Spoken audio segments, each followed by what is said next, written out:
Hey guys, it's Hayner in charge for Zoom to TBT, and tonight we have our final bracketology of the cycle. We know the selection show is Tuesday at 1 p.m., which is required viewing. We're happy you're spending your Saturday night with us. Charge, how you feeling tonight? I'm feeling great. Excited to be talking about TBT and talking about what we feel our final 24 is. And I feel great about the 24 teams we came up with. So we'll see how close we are to TBT come Tuesday night, or Tuesday afternoon, rather. Tuesday at some indeterminate time, 1 p.m. on their social networks. Please give them a watch. We know we will be. I'm very excited about this. Most of the slides will have the Zoom call-in information. So we're expecting calls, hate mail, death threats, whatever at the end. Meeting ID and password are on most of the slides. And with that, let's get it started. Charge, let's go. Okay, so what we know about Tournament 2020 is there's 24 teams. Charge, what is the format?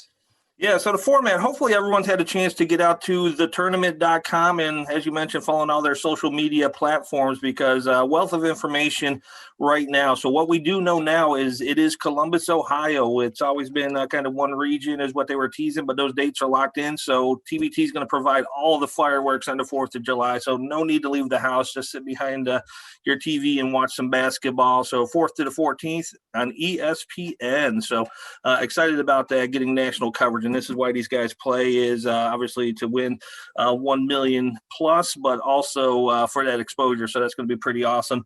The other thing you saw on the website is the bracket, and that's what me and Hayner have been doing all along. Those first seeds, 1 through 8, and then 9 through 24 are going to be playing those first round games. So, that there will have same format as we've been using in this. So if you're not a first time viewer, it'll look familiar. 4 pods of 6 teams. As we always say, we are not the TB selection committee yet. Yeah. So if you ever want to invite us, we'll be glad to pop in to that. So these are our opinions based on the best information available, the sources we have, and we hope to bring you a pretty solid 24 here. So nothing personal. It's based on intelligence. I don't hate your team, but these are the picks we have, and these are the picks we're going to present. And we can flat out say there's some great teams left on the cutting room floor. When you go from 64 bids to 24, I mean, there's at least 80 teams that deserve to be at 64, and there's at least 40 that deserve to be at 24. So if you're not in here, it definitely isn't personal. So how are they selecting the teams? We're kind of guessing at this, but we've gotten some information that's basically talent, marketability, reliability, and watchability. Talent-wise, teams like Team Hines are always loaded, coming with those guys. Marketability, there's not a fan base any larger than your defending champs, the Ohio State University's Carmen's crew. Reliability, show up, be professional. Very difficult in these times. You need to make sure you're coming to play. No one's more reliable than the 4-time defending champs overseas elite. And watchability, have a fan base that's passionate, and there's no bigger fan base than the Boeheim's Army. With that in mind, let's get in the brackets. We'll start on the left with your overall number 1 seed, the defending champs, Carmen's crew.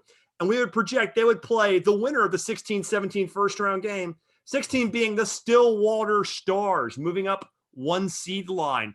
And they would play my alma mater, the Illinois House of Pain, moving up 1 seed line in a matchup that's based around them both sharing a former head coach in Brad Underwood, formerly the Oklahoma State coach, now the Illinois coach. Good time to mention that these matchups do reflect a relatively true seed line, but Charge and I did work to make some pretty intriguing matchups, and having this all Big Ten shared coach sort of region really helps out. Charge, how's that right look? Yeah, before I go there, let me just talk about Carmen's crew for 1 second. Obviously, Aaron Kraft's last hurrah is going to be spectacular, something to see. So do not miss any of these Carmen Crew's games. You're going to see one of the legends of TBT and college basketball playing out there, and excited. Future doctor. Fantastic stuff. So number 8, though, going back to the right, we have the money team, one of the biggest risers we have seen in the TBT in the past week, just loading up on players right now. So something to watch. Typically, we don't talk about free agent coaches, but David Nurse, ex-coach of Eberline Drive, is going to be coaching the money team. Expect some cuts there. They actually got 13 players over on their team right now, which is crazy. They added Day, they added Roten, but they lost Wiltshire. So this roster is really in flux, but the big names are there, some of the structures there, and it's going to be fun to watch. And they're going to play the winner of 9 and 24, which is going to be Big X versus Mid-American Unity. So this one here, this is going to be a new one to our bracket. So Big X, this is one of these ones we have to have them on the crash course with Carmen's crew. So this is one of these ones we smoothed a little bit to get this matchup there, but makes sense. Carmen's crew versus Big X. Everyone's going to pay big money to see that game. In Mid-American Unity, if you've been a follower of our show, we've been teasing this a little bit recently. I've heard some rumblings that Mid-American Unity may be making a climb, and one of the players did acknowledge that they would be in the tournament, so I feel comfortable putting Mid-American Unity in, and this one's maybe some head scratchers, but these are my guys from Northeast Ohio, so I'm excited to have them on board. LeBron was tweeting about these guys last year when Drew Joyce was hitting some Elam ending, so yeah, there's some juice to be had here from a kind of marketability standpoint. And so right now I'm sliding Mid-American Unity at 24. So what else you see in this bracket, Andrew? Well, I see it's a really loaded bracket. The money team adding so much of the Fredette team, and obviously adding Roten really helps.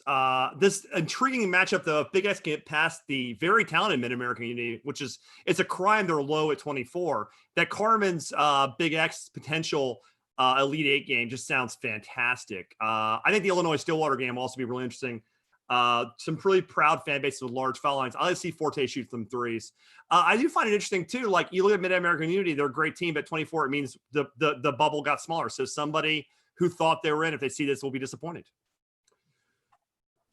Absolutely. Yeah. Okay. And the one thing on Illinois before you hit the slides is, Matt Mooney and Mike Dahm over there. So this is going to be interesting to watch. Illinois has a good core of their Illinois folks, but I think the top two players on that team are going to be some folks transferred in. But I expect them to possibly surprise and make a nice little run as well. Quite possible. Okay. So that's one quarter of the field. We're on to the next one.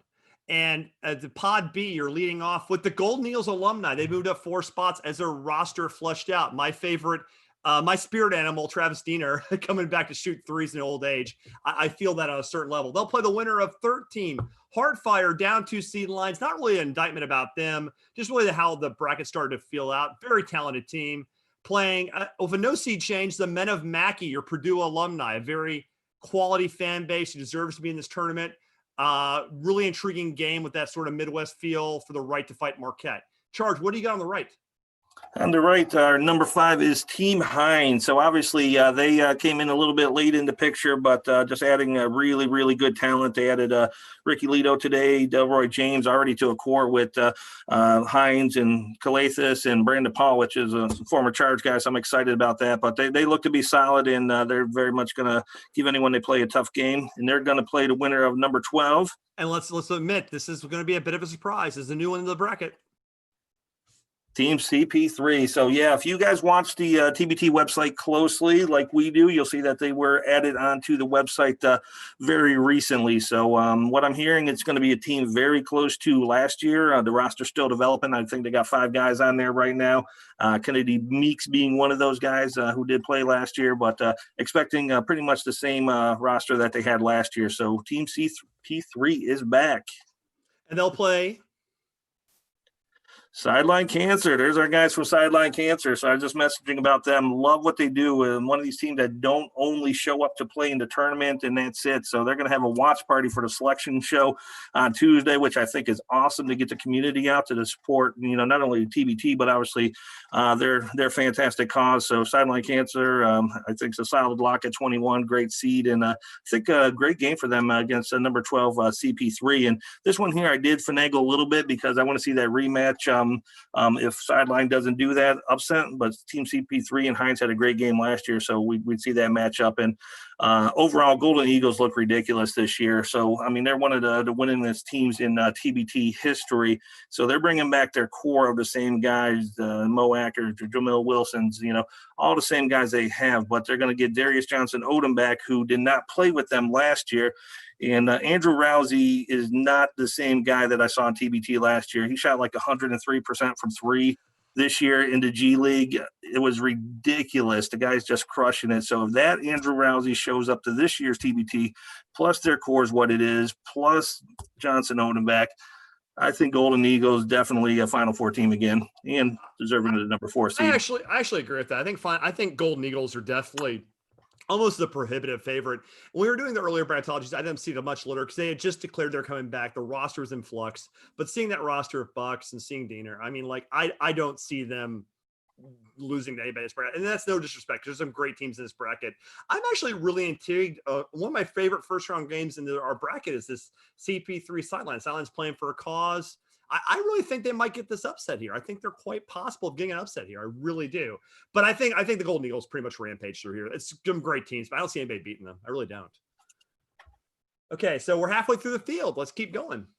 Okay, so Pod C, your second team, and the first in many years is your overseas elite, your 4-time champs. Very, very tough. And this is probably the spiciest, most anticipated first round game we have on the board. It's a lifestyle. We are welcoming Armored Athlete back to the bracket. We had to get them out last time, but information and thoughts are that they're going to get back in, and we have them in a really tasty first round matchup with one of my favorite teams. And one of the seeds we kind of argued about back and forth this entire time, War Tampa. I'm much higher on them in the charts. The one team I'm higher on him than he is. I mean, I'm a Southern guy. I'm an SEC guy. I think this Auburn press against Armored Athlete, like this might be my favorite first round game. I cannot wait to see this game. This is the one I'm definitely going to watch start to finish. Charge, what do you got on the right? Yeah, on the right, we go to number 7, and we've got Red Scare. And these guys have been looking fantastic. Obviously had a great run last year, but this past week in change, they added Justin Tillman, which is ridiculous. So, I mean, he's just going to come in, defensive stopper, going to be fantastic. Deshaun Pierre is back, who's got a great history, plus their core from last year. Solid number 7, ready to make a run, plus all those young guys that they added onto the team. So they look fantastic. They're very dangerous. Very dangerous team. They're scary. And then I guess they'll be playing everybody's favorite cul-de-sac. Eberline Drive sitting at number 10. So I know some of those Eberline guys are out there. And this is one of the ones that I'm really waiting to see the last 2 players. I think they got 7 on their roster right now, and they're solid with Majette, Hannas, McCura, O'Brien. And so this is a team I can see slipping in. So they moved up 3 spots for us in the last week since our last bracketology. And with those last 2 players, knowing Matt and Jake, they probably got some big studs in the background for those last 2. Ready to make a splash at the end, but I think a solid number 10 cracking that area, but I wouldn't be surprised if they don't sneak into the top 8 once their full roster is announced. And we also can't disgrade the team they're playing. So they're playing a returning veteran squad. Jackson, Tennessee underdogs. Yeah, I thought this would be an intriguing matchup because obviously both underdogs at one time, going all the way back to 2014, Eberline Drive, obviously the storied history and getting routed in their opening game of 2014, which is actually kind of a fun game to watch. I went back and watched it, and Eberline Drive wasn't that bad, even though they took a little bit of a hit in that game. In the Jackson, Tennessee underdogs, obviously they've kind of had a couple times they advanced past the first round. One time they got knocked down in the first round, but last year they made that run to the final 8. And I know a lot of people on here, and some of the Twitter comments I read is, about how can I have Jackson underdogs at 23. It just gets me nervous that this team rides on one player. It's going to go as good or as bad as Barford plays. I like that they are going a little bit outside this year. They got Pegram on transfer from Super Crew, so adds a little veteran leadership there, and they still have some roster to build. So we'll see if they kind of add some more players that we haven't seen with the underdogs in the past. But if it's just Barford and some supporting guys, it's going to be hit or miss, and so for that reason, I put them down a little bit, even though they were in the final 8 last year. And going back to the other side, Armored Athlete 15. So just don't take out the blades. Don't cut me.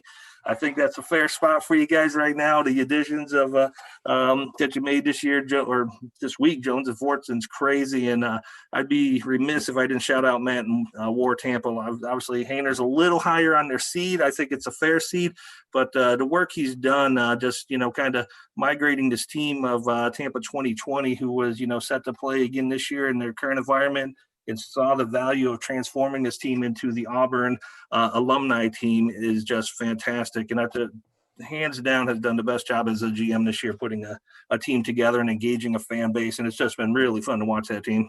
So we agree that Matt's the GM of the year. That's a no-brainer at this point, right? No-brainer? As long as they get into the 24, which I think is a lock, absolutely. I don't even think they need to win a game. It's just been just an amazing story. And this is going to be one of these teams that if they do win a game, they're going to just win America's hearts right there, just from the story to transferring to Auburn. And it's a great story.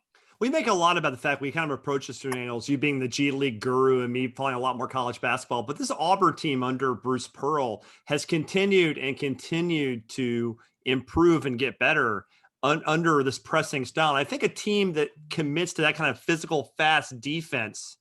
By the way, real quick, I see that Men of Mackey is trying to get in. If you're in the waiting room, we're just waiting until the end. We're going to admit all of you at some point. Don't worry. We got 2 callers on hold. Yeah, no, I mean, I really think this team could really be dangerous. And this is by far this first round matchup with Armored Athlete and War Tampa. I am so excited to see this game. This game is so exciting to me. This is my first round matchup I have to see. And this is the weirdest pod because literally every team can come out. Barford gets hot. Eberline's got the history of winning. Red Scare's loaded. Overseas League's got the obvious history. And Armored Athlete or War Tampa are so dangerous. This might be the strongest pod top to bottom of the 4. Absolutely, looks strong. And so TBT selection committee are, I guess, setting the seeds. We need to see Armored Athlete and more Tampa. They have had some friendly jabs on Twitter as well. So love to see it flow over to the court and just have a good, friendly, spirited game there. Okay, so one last pod here. And then, of course, right here, you've got the Army, Boeheim's Army, quality team. My girlfriend would definitely kill me if they weren't ranked higher. And I've already gone on the record saying they're my team to win it all. I think they're just too loaded. The shooting, the 4 first-round NBA draft picks. I think if you get Devendorf for the top of that shooting, I think you're just going to win a lot of games. They'll play the winner of, here we go. Brotherly love. Here we go. So they've done it once before. Can they do it again? First, they get past friend of the pod, Power of the Paw.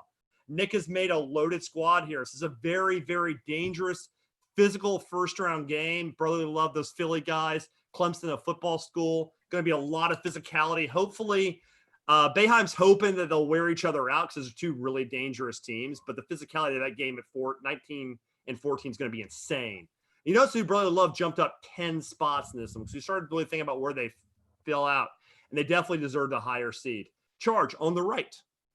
Yeah, so number 6, we're going to come up with Team Challenge ALS. And I really think this is a team that could, once again, and we say this about a lot of teams with it only being a 2014 field, just looks fantastic this year. Obviously, getting Casper Ware back is huge. Adding Rice for the first time is huge. You got guys like Branch and Gamble.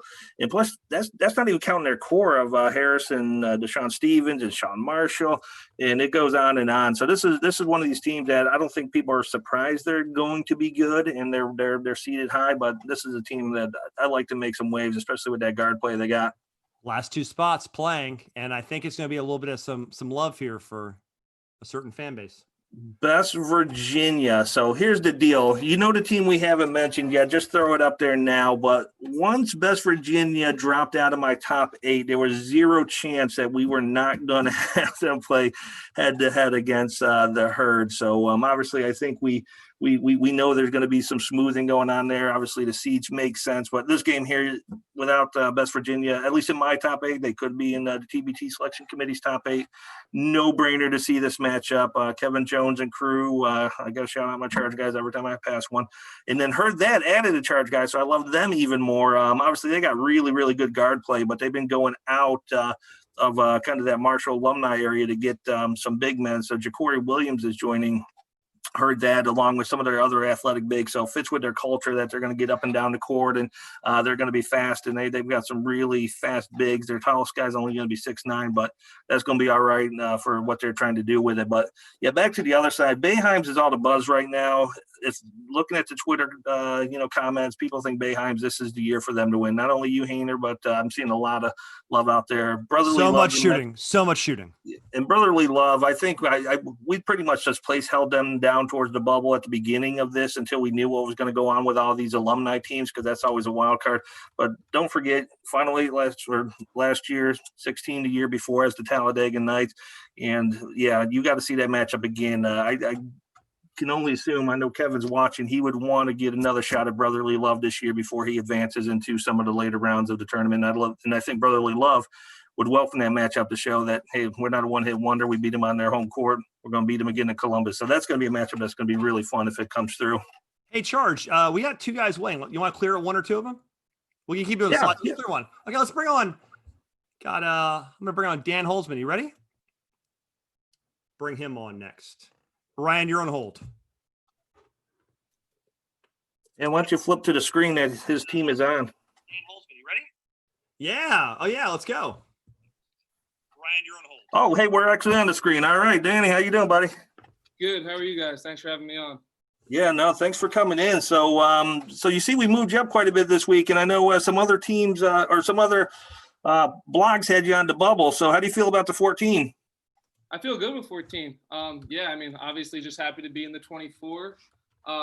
But given our past success the past 2 years, as you mentioned, 2018 is Talladega, and last year's Brotherly Love winning the Syracuse region. I definitely thought we deserved to be higher than the bubble talk. So I'm happy with 14, and as you guys hinted at, we'd be happy to have that rematch with Boeheims, but first we'd have to get through the first round. So yeah, I'll definitely take 14. Yeah, I mean, honestly, that's a great matchup because the physicality of Power the Paul and Brotherly Love, like that's gonna Philly versus Clemson. That's gonna be a bruises game. I mean, not just how good they are, and we already had Nick has already messaged us saying he really respects your team. So there's going to be a lot of love in that game, but it's going to be tough love. I mean, not just getting past the first round opponent to that quality. Wouldn't it be hard, like dealing with that physicality and then 2 days later turning around and having to play the Army? I mean, yeah, I think as you said, every matchup, all 23 teams in this tournament would give us a good game, and I think it goes the other way. I think we'd be competitive with anyone in this field. But yeah, the Power of the Paul team specifically is really physical, has a good history in the tournament, and I think any team with a lot of chemistry coming in is a little bit scarier than those just with a lot of talent, but are kind of just put together for the sake of this tournament. But yeah, as I said, I think any of these matchups are going to be really good games, and although seeding is needed, it really means next to nothing when you step on the court. Yeah, no, absolutely. But hey, we appreciate you jumping on. We won't keep you long as we got a few slides to get through and some people waiting. But official TBT selection show coming up on Tuesday, 1:00 on all the tournament social channels. But any parting words before we move on, Danny? Appreciate you jumping on. No, I think that's it. Appreciate you guys, and looking forward to Tuesday to hear it officially. All right, you take care, man. You too. See you, man. Always a pleasure. Okay, so I think we lost Ryan. I think he had to get off for a minute. So hopefully he comes back. So Ryan, if come back, hopefully we'll see again. And Vinny tried to call in, but we're going to bring him back on when we do the bubble. Speaking of which, so let's get to this. So we've got the new teams in. A couple slides. These are the teams that have been added to the field. CP3, Armored Athlete, the Underdogs, Mid-American Unity. Teams that are gone. The Volunteers, Washington, TNT, and Iowa. Those last two just floored me a little. But, George, talk about mainly the first two first. Yeah, now CP3, obviously, we dangled that on the slides kind of from the beginning. Are they in? Are they out? And we just weren't sure, but they gained a lot of momentum, hit the website. So I think they're going to be a competitive team, a good team. I don't know what they're going to do with the rest, so it's hard to say if they move up or down from 12, but I think that's a good middle ground placeholders from them. But obviously, Armored Athlete, it would have been a crime to leave those guys out of the TBT with their rich history and their team. And, hats off to AJ and the organization over there went out and got two studs in Jones and Forts and really kind of solidified his team as, let's not even play with the bubble. This is a team that could creep even higher as we get there. But Jackson, we talked about Mid-American. We'll talk about a little more at the bubble. So I'll leave it at that. So it's really weird because obviously Tennessee and Washington were a little surprised. Tennessee obviously mentioned in their goodbye tweet to this field that the COVID thing made planning difficult, which is completely respectable. We fully expect the Volunteers to be back, and doing what they do best, which is losing the first round to teams that are better than them. That's what Tennessee really does at basketball. Team Washington, obviously a very talented team. We expect them back. TNT and Iowa, I mean, these two just make me cry a little. Like, they had really loaded rosters, and it just shows you how tight 24 is. Like, both these teams, really, even at 24, really belonged. And there's going to be a lot of crimes in this, honestly. Like, there's teams like we haven't got to the bubble slide yet, but like there's some really good squads that aren't going to make it. And the fact that TNT and Iowa aren't here is just upsetting. So shout out to Terry, shout out to Matt. They did a wonderful job around his teams. And just again, for 2021, the very first thing I'll say about that 2021 is like, it would be an absolute crime if Terry and Matt aren't involved in next year's TBT. Like, a crime, an absolute crime. Would you agree, Charge? Yes, come back, guys. Yeah, you're our first two guests. I mean, TNT and Iowa, you're our first two guests 2021. We're going to do this all year. You're our first two guests. We can help you get it next year. We want you guys in. We loved having you guys on the show. Okay. Biggest we got Beyond Limits Hoops out there watching on the YouTube. TNT and Iowa, those are felonies. He's so right. Not just crimes, they're He's felonies. Right. Yeah, those are actually capital offenses. But at 24, like, what do you do? Like this whole thing, like I don't really envy Dan, and I don't really envy Jake and Josh and John Mugar and all those guys, because like this is so hard. Like there's so many good teams. So your biggest riser, some teams moved up a lot. Let me see. Burley the Love moved up a lot. Obviously, they belonged higher, but we just had to figure out where they fit in the bracket. The Money team added a bunch of quality. The Roten thing's huge. The Day thing is huge. ALS adding Casper Ware. I know Casper Ware is totally I mean, Charge is basically the president of the Casper Ware fan club. Where's Gale Nation? We're getting that. Don't worry. There's a lot of crying here. Don't worry. We're upset about this too. Don't worry. Hardfire went down a little. The War Temp went down a little. They didn't really go down in meaningful ways, though. Okay, the bubble teams. This is what we're talking about. So this is where it gets dicey. So 24 teams, 28 teams that need to get in those 24 spots. This is what we did. So the last two in, first four out. These are the teams on the board. We compared them. And there's your Gale Nation, Fort Wayne, Jimmy V, D2. Now, these are the guys that are still in the field. So let's be very clear. Any of these teams gets in, it's not a shocker. There's a couple teams on this, aren't I mean, Brown and White's not on this slide. They could also get in too. So, I mean, there's really five. I think Brown and White definitely gets in the conversation. These four, though, really. Oh, hey, real quick. No, it's okay. Ryan, can you wait? Ryan, if listen, please wait one more second. We're almost to the end.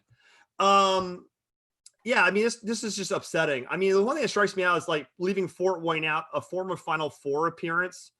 They're 9-5. They've been in the Final Four. They've been 5 times. Like that's probably the team that makes me the most upset of all of this. But like, I mean, what do you think here, really? Charge, like, what do you think about this bubble? It's really tight, isn't it?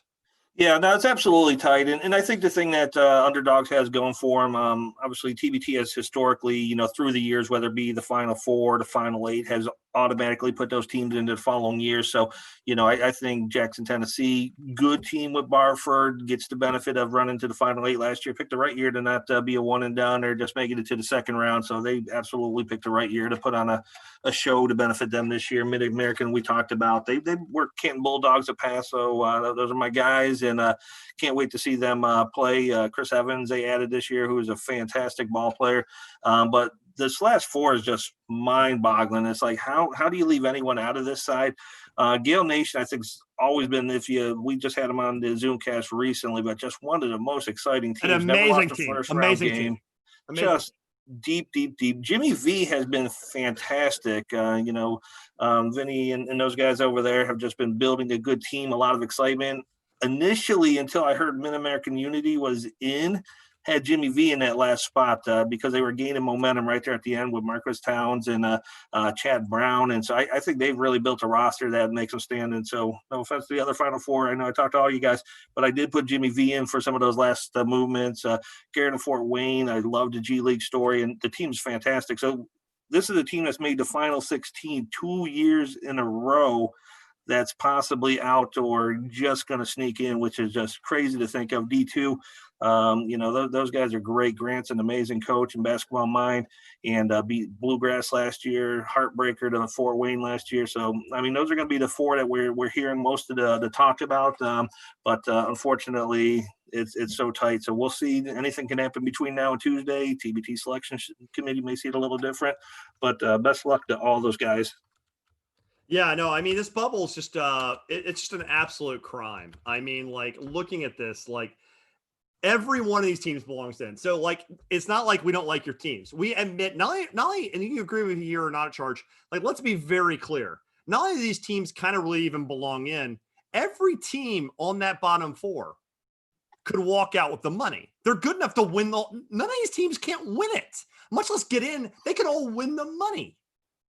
So absolutely. It's insane. I mean, I don't know. Fort Wayne made the finals in 2015, and I think this is the best team they've ever put together. I mean, it's insane. D2's got some great guys out there.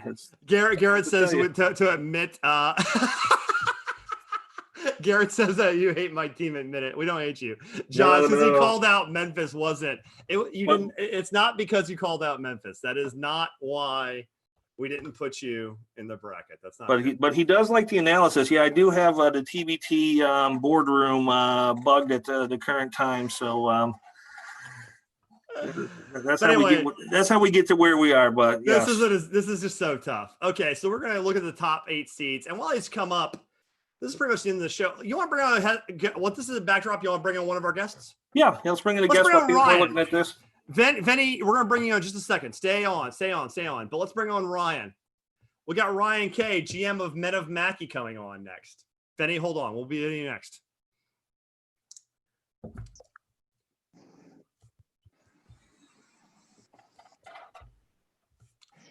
Let's go back to Ryan's slide, actually, real quick. That might make sense. Hey, guys, can you hear me? We can hear you, Ryan. What's up? Hey, sorry, I was having some technical difficulties. No worries. Hey, no, we appreciate you jumping on. He's going to jump through those slides, but obviously, first-year team into TBT. So the short answer: how's the experience being a GM so far?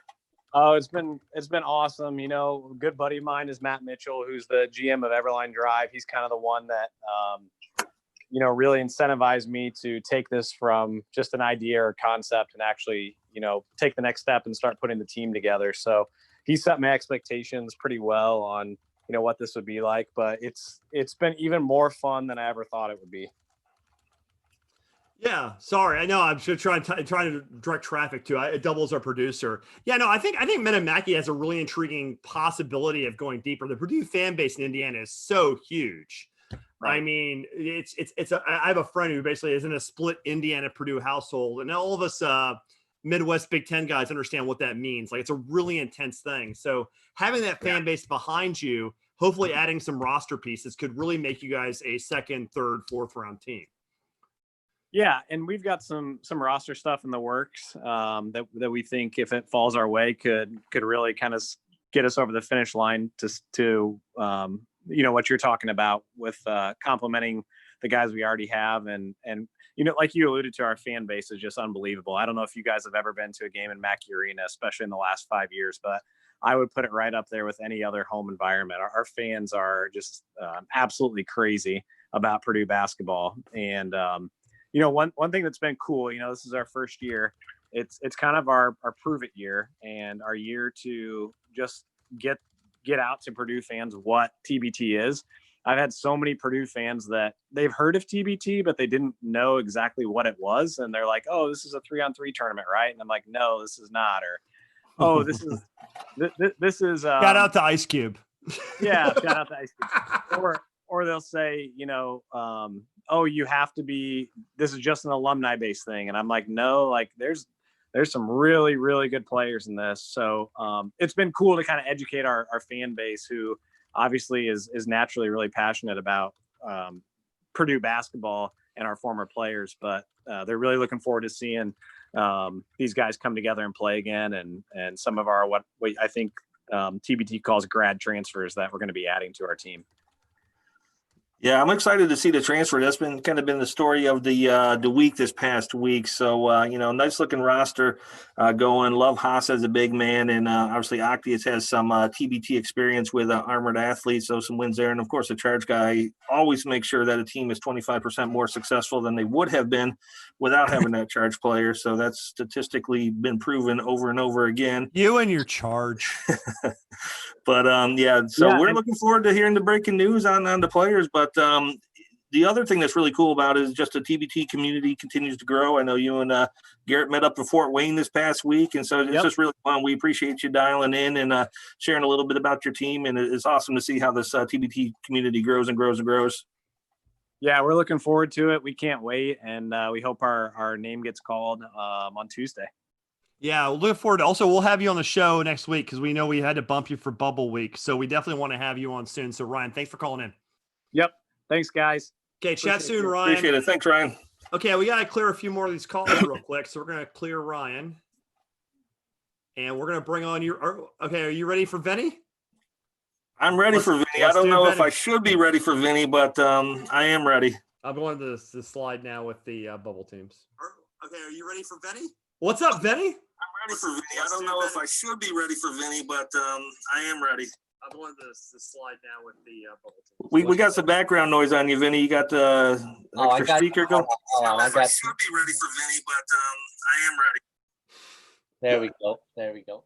What's up, There Benny? you go. All right, Vinny. So we got you on the bubble still. I even moved you up into the top 24 until, like, I can't remember, it was a day or two ago. I heard some information from one of their players, and I bumped you back out. You guys made some really strong moves, and a lot of this, so people know, obviously I don't have any inside info from the TBT, it's just people we talk to around there, things I see online, the player movements. You guys were really going strong after some transfers, so that's what really led me to be like, okay, hey, there's something going on here I need to keep an eye on. So I put you in and then bumped you out. So tell me what's going on with this thing.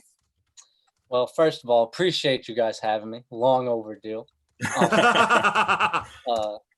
No, I mean, the more I sat back and thought about it, all these teams deserve to be in. This is impossible to make these cuts. But, I just go down the 4 categories that you guys go over in the beginning of the meeting. I just want to know, how can you look at each one of those and say, we do not check those categories? You absolutely do. You absolutely do. So, I mean, when it comes to reliability, I mean, we haven't gotten a chance to show it, but we showed up in Syracuse last year, had all our guys there. We did that. When it comes to talent, obviously you see Iowa United, TNT out. It's not a talent. It's not basically solely off that. Yeah. Yep. But I mean, when it comes to like that, like our guys have played 1,000 minutes in NCAA tournaments, over 10 summer leagues. Like, it's established what these guys do at the pro level. Yeah, what's been interesting, as your team's been kind of growing, I almost kind of see an Eberline vibe going there, where they went a lot younger this year, a lot of G League guys this year. So I'm kind of getting a little bit of an Eberline vibe out of you guys. Actually, I mean, I spoke to AJ with Armored Athlete. I talked to Matt a little bit, got to call him back, but we need a foundations federation in the TBT. All of the foundations, we need to stick together, because we kind of feel like we're fighting against everybody else. Well, I mean, you wouldn't be a Rutgers, New Jersey type guy if you didn't understand fighting against other people. That's kind of the New Jersey thing, right? Disrespect us, get the knife, right? That's how it works. In the river. In the river. No, it's a tough cut. There's so much talent in this Jimmy V team, and honestly, like, again, they do deserve in. We just ran out of spots. So, like, make your case, Vinny. Like, why should the committee put you in? Like, make the case.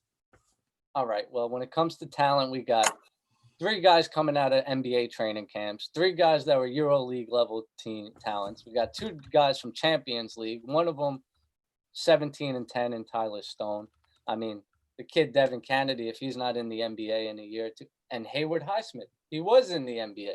Right. So when it comes to that, and Jimmy V, ESPN single elimination tournament, make that not make sense. That's true. The Jimmy V tie-in, we didn't really talk even that much as when we had you on the show, or when we had your team on the show, because it's a huge thing. I mean, like, that's a big foundation to have backing you. They are an ESPN partner. They're almost created by the ESPN for that wonderful speech Jimmy gave, which is still something that just makes me really tear up a little bit every time I see it. So, like, that's a huge part of your sort of narrative as well. No, yeah, for sure. Obviously, I think we're trying to separate, like, the Rutgers alumni team from Jimmy V. So what happened when we were a part of that is not who we are today. And I think I could make a slight case that ageism might be in the works here, because we're all 24. I feel like when that's holding us against us.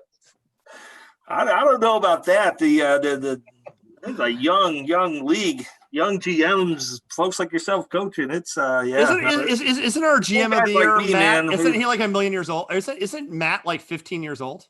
Matt from Tampa? No, yeah. I speak to Matt, I speak to John, I speak to AJ. I mean, just this whole experience, man. We're happy to be a part of it. And if we get in, we get in. If we got to show up just to show up, like, whatever we got to do just to move forward, I'm with it, man. I love it.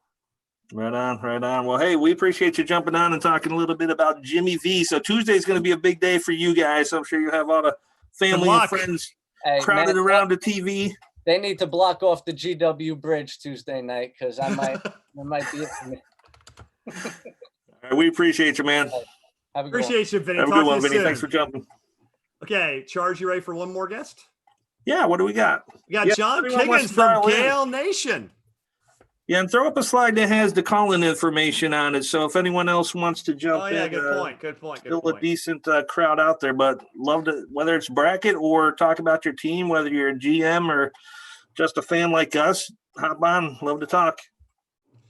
And John's coming on. I'll find that slide real quick for the. Yeah, that one has it on the bottom. There's John back at the restaurant. What's up, Back in the John? restaurant. How are you guys? Doing fine. Tell us why we're wrong. Tell us we want to be wrong. Convince us why we know we're wrong.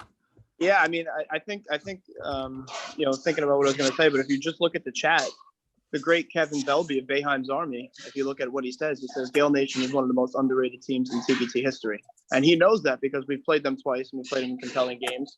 And, we've had to go through the gauntlet of playing TBT juggernauts year in and year out, whether it be the Armored Athletes, the Bayheim's Army, Team Fancy, who up until this year has always put it in a competitive team, and now they're trying to do the KBC crossover, as well as City of Gods, who was two-time defending regional champs at the time, when we played them back in 2017. And no offense to these teams, but it's tough to put a Chris Paul team in when Chris Paul probably won't even be there, And it's no offense. I've never heard of Chris Paul. Yeah, it's no offense to Team CP3 because we have one of our former players with them, Aaron Roundtree, and I love Tree, it's an extreme amount, but, I think that we're just putting them in because of the name and, I think like what you alluded to, Charge, with Team Mid-American Unity because LeBron James' boys is on the team. I think that we're trying to say, oh, well, if LeBron's tweeting about it, it'd be great when, I'm not saying they're bad, but, who knows?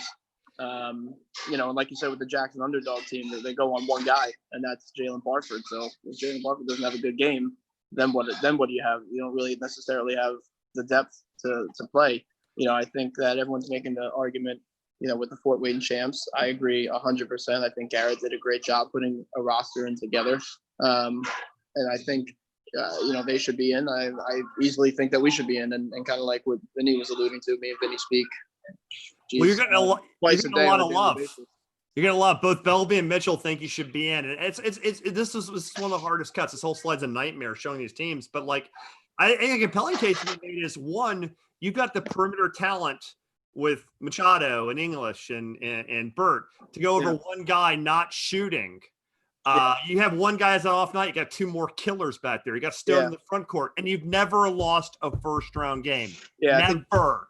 I think people forget that Steve Bird averages plus 20 points a game in TBT as well as AJ English, and Scott Machado was coming off an MVP season. And for those that may not know what the word MVP means, it means most valuable player on a league that is one of the top leagues in the world besides the NBA. And we have another player that's coming from a most valuable player season in Kelvin Amayo. And I think that the one thing that people forget is how good our guard play is. I will go down and saying we probably might have some of the best guard play in the tournament with Scott Machado. We took a team that hadn't been to the playoffs in 30 years and brought them to the semifinals. Then you had Diamond Stone, who was in the NBA. You had Gary Forbes, who was in the NBA, a formidable, veteran leadership in the locker room. And I forgot. Scott Machado was also in the NBA. So, we had three guys that were in the NBA, which is the National Basketball Association. And, again, I understand it's a numbers game and that's great and all, but, I do think you could swap two teams out, and I think that you could fill two of those four on the bubble teams in. I do think that Armored Athletes should never have been on the bubble. I think AJ and them do a great job. I do think that there are some other teams that should have been on the bubble. No offense to the men of Mackey. I'd like to take their spot. That'd be fantastic. And if Ryan wants to come on and disagree with me, so be it. But, same thing with Illinois. We spoke about it in the last chat. It's tough when, arguably one of the better players in Illinois history decides not to play with the Illinois alumni. That's in the Illinois thing.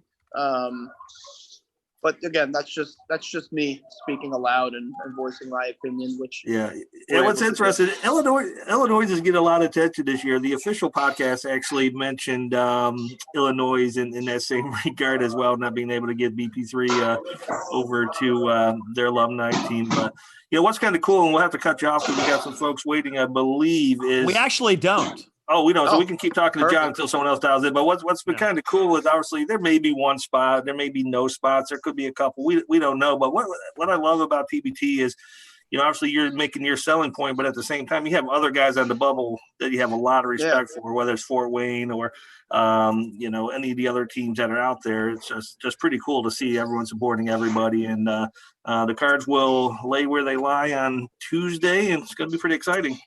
Yeah, no, I think that again, when you talk about the 4 categories, reliability, obviously, if we're putting that as such a thing, it's tough to in the age of coronavirus and COVID-19 put in teams that have never been in, and you never know who's not going to show up.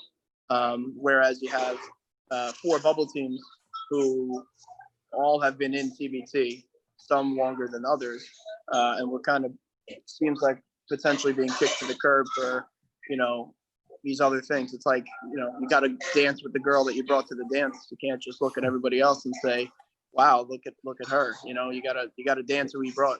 You gotta dance with who you brought. So That's not that's not my understanding of how dating works. Actually, I think you dance with whatever hot girl wants to. Is my understanding, actually. Well, it's like that meme. It's like Team CP3 is here, and when we're with the guy. So I think that, again, I think that we deserve to be in. I appreciate Kevin saying that, and obviously us playing Bayhan's Army twice and having to go up against them has not been ideal in our second round matchups for Gale Nation, but it's been easily and in the Armored Athlete game some of the most exciting, compelling games in TBT history, where I don't know about you, but I would sit and watch those games over and over, even though I know that we lost, but it's still some of the greatest games in TBT history. And if you want people to kind of, who are just dabbling into TBT, because again, let's be honest, this is the first sporting event that's going to be back in America. And a lot of people probably haven't seen TBT or tuned in or don't know what it is, kind of what Ryan was alluding to. And what better way to have a tournament where you have arguably one of your most exciting teams not playing, which to me is a felony. It's, we go in and I don't care who we play. We'll play, the Ohio State alumni. I guarantee you we could probably give them a game. We can go out and give anybody a game. And, I was actually having this conversation earlier. We could be up 20, like we were with Armored Athlete, and the league can dwindle, or we could be down 20 like it was with the first year of Bayhan's Army, and we can crawl all the way back. So no lead is safe. Either we have the lead or we don't have the lead.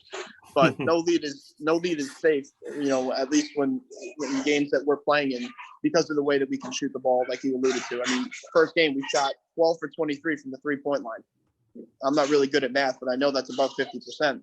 And that's really tough to do, in tournaments like this. And like you said, if you're relying on one guy, then that's going to be a problem. If he decides not to hit shots that day, you could run into a rout. So I think we come in probably with the most depth team that we've ever put together in our 4 years, with a lot of different guys at different positions and a lot of leaders in various categories throughout leagues and college histories.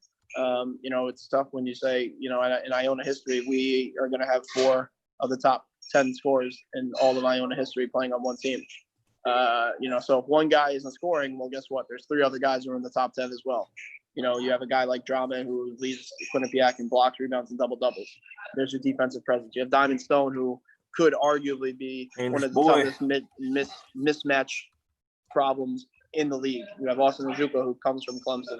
Shout out to Power of the Paw, who was the number 2 the number 2 recruit in the state of South Carolina behind Seventh Woods, who, if you guys don't know, went to North Carolina University, the Tar Heels. So we have a team full of depth, and we have a team full of talent that, I really hope doesn't get squeezed out because, no offense to them, the men of Mac you want to put in a team, or the Illinois teams want to put in a team, because we can do a playing game and let's see what happens, and I'd be fine with it. And any other year, you may have a play-in scenario, or not even needed anymore, but with the 8. So no, I think you make some good points, and Tuesday's the day, so we will soon find out. But you made your case, and TBT selection committee, if they're listening, Gale Nation.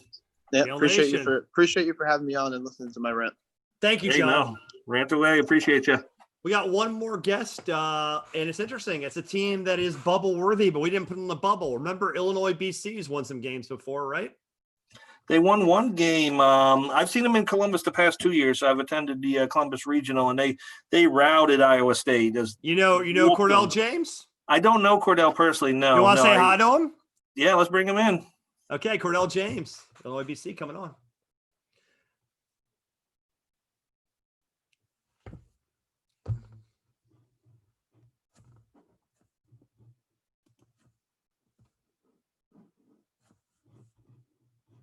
See what happens here. Cordell, you here? Oh, Yeah, I'm here. What's up, guys? What's up, Cordell? Talk to us. You're Illinois BC, right? Yeah, for sure, man. Illinois. Okay, BC. so tell us why we're wrong for leaving out the bubble. Obviously, Illinois BC is a strong squad, but we just ran out of space. So make your case to the powers that be. Well, it's only two teams in TBT history that have beat a TBT defending champion, and we've lost to both of those teams. Those are our two losses, so we are 1-2. So I mean, and then 217. That's homage to the greatest player of all time. That's actually Michael Jordan's birthday. Mhm. But that's also the area code for Champaign, Illinois. So that's Central Illinois. But those are two coincidences that tie in together. I think that'll work well as far as we saw The Last Dance on ESPN. Everybody loving The Last Dance and everything. But I don't know. I'm a guy that we lost 2 in a row, and that kind of that's one thing to me that kind of I don't know. I told my guys that would be big, just going on the streak of losing 2 in a row. I thought that was one of the things that kind of didn't work well against us. And then they advertised Jordan Price, as our headline guy, and we didn't get him to show up last summer. I kind of dropped the ball with Jordan Price, and he had 39 in our debut game against Iowa State. So that kind of didn't work too well against us. So I kind of been, I understand because I kind of been like a one-man army for the TBT. I kind of haven't got my team to engage as much as I have. So that's one thing that I think has been working against us. But the field looks awesome. Like I've been paying attention to everything that you guys put out, and it really has been super tough to cut it down to 32 and then even to 24. To 24. So. Yeah. Yeah, so I love TBT, man. It's been crazy. My journey with TBT, it kind of started in 2017 with the Jamboree. And I actually knew a couple guys that had teams that were actually going to play, and I couldn't even get on with those guys, you know what I'm saying? So I tried to get into the Jamboree, and I couldn't get in. I didn't have enough money to get the team in at the time.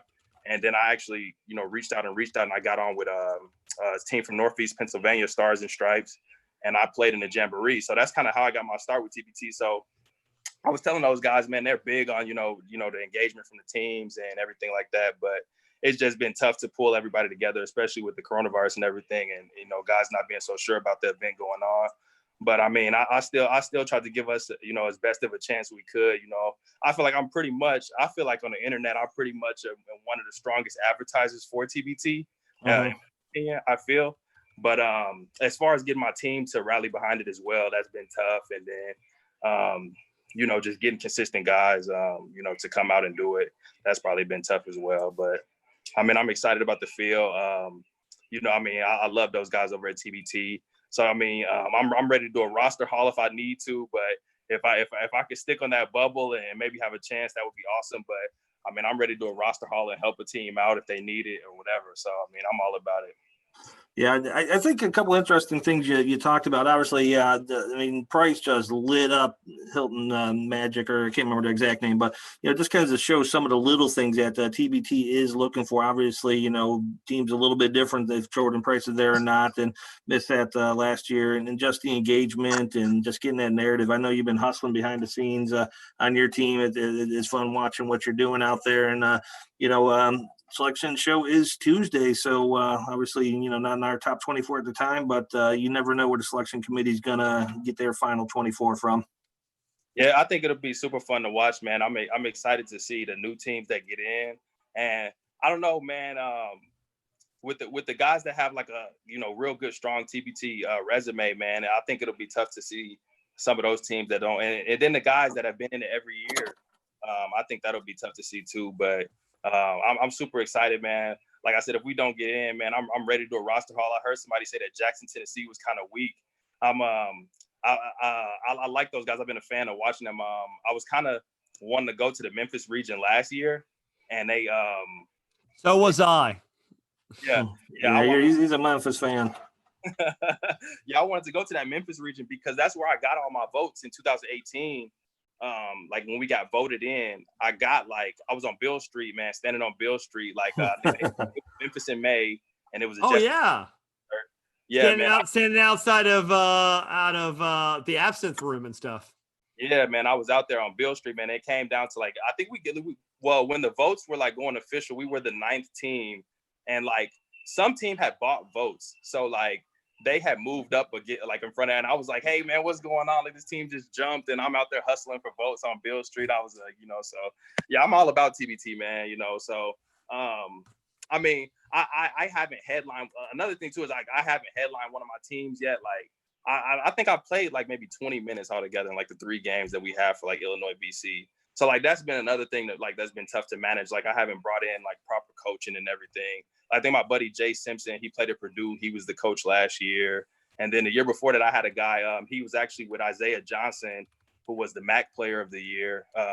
He brought in the coach, so because I didn't even have a coach. So it's been fun for me, but it's been more of an individual journey to bring a whole team in and bring a whole group in.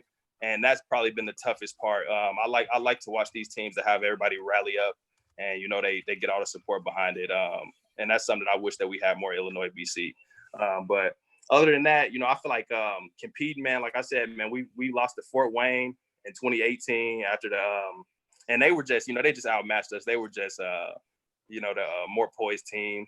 And then, we lost to Carmen's Crew. So those are our 2 losses, the only 2 teams to ever be the TBT champion. So I don't think that looks too bad. And then, like I said, I tried to get the Michael Jordan thing to work as much as I could and rally up behind the Illinois thing. But I think one thing that did kind of hurt me was the Illinois team coming. A lot of those guys that they were planning on getting, I was actually reaching out to like Ravonte Rice and, I had Michael Finke play last summer. But I was hoping that those guys would kind of put off the team for another summer and run with me, kind of rally behind it, a little bit, run with me. But, they jumped in. But it was kind of I say they didn't get Brandon Paul, though. I wish they would have got B. Paul and a couple other guys. Yeah, and if they would have got Brandon Paul, that'd be nice. But all right, well, hey, we hate to cut you loose, but we're over an hour, and we'll probably give this thing a wrap up here. But yeah, no, excited to see what Tuesday brings. Wish you the best of luck, and I know you well enough from your online presence to know this isn't the end of the road for you. If you don't get in this time, we'll be looking at you guys back in 2021 for sure. Yeah, for sure, man. Like I said, man, if any team want a roster haul, man, I got some weapons for them, man. But I'm excited to see the show, man. And I love you guys' work, man. I'm a big fan of you guys. Thanks, Hey, we Cordell. appreciate you. Yeah, for sure, guys. Have a good one. You got it. Cordell coming in. Always a pleasure to talk to people like that. All right. So, Charge, we've reached the end of the show. We've got no more callers on, and we are basically where we need to be. So, final thoughts. You look at the final field here. Anything jump out at you? No, I mean, just what we talked about the whole time. It's incredibly deep. I mean, it is ridiculous. But imagine a Final Four of Carmen's, Overseas Elite, Bayheims, and Golden Eagles. And the thing is, I think we're going to see more upsets. You can't even call them upsets. I don't even know why I used the word upset. It's absolutely 24 deep teams, 22, 24 deep teams that are just ready to play, can bring their A game. But if all of the top seeds hold, I mean, that's just ridiculous to see those 4 teams at the top. So, but I like the upsets, so I'm hoping we see some chaos. Chaos is good and fun when it comes to tournament time, and hoping we see a lot more of that in TBT 2020. But Tuesday it is. So what do you think, Andrew? I think we had a great field. I think we have a great depth. If some of these teams don't make it, some of these teams right behind them in the 25 to 30 range can really be a weapon. I think some of those teams that are left off could be great. I think it's been really great how wonderful the community has rallied around these times. I think it's been fun to deal with them all. And I think I'm going to see you Tuesday night, right? Tuesday night, yeah. So this was a lot of fun, and just want to thank everyone who obviously tuned in and chatted in the chat. Obviously, we're kind of eyeballing the chat a little bit, but had a lot of fun with the calling as well. So Tuesday night, we will have our reaction show. So once again, make sure you're following that tournament social media platforms. I think they're going live on YouTube and Twitter and Facebook and everything at 1 o'clock with some ESPN analysts. Sounds like they have some great guests lined up, some TBT legends from the past. But yeah, we'll wait a few hours to let the dust settle. But we plan on coming on Tuesday night, 7-8 o'clock. We'll send it out on our social media, our Twitter, Zoom to TBT, Charge Nation, and Andrew Hayner. We'll get those out to you, but make sure you come back and enjoy the reaction show. So that's really where it's going to be go time. Obviously, we'll know the 24 teams. We already know the location and the dates, but we'll know the seeds and can start talking some real matchups. So that's where you'll see most of our content evolving to is going to be what do matchups look like, what are the teams, what are the rosters, and start digging in and peeling a few more layers of what's going to happen in TBT 2020. Okay. On that note, gentlemen, ladies, friends, Charge and Hayner signing off. See you guys Tuesday night.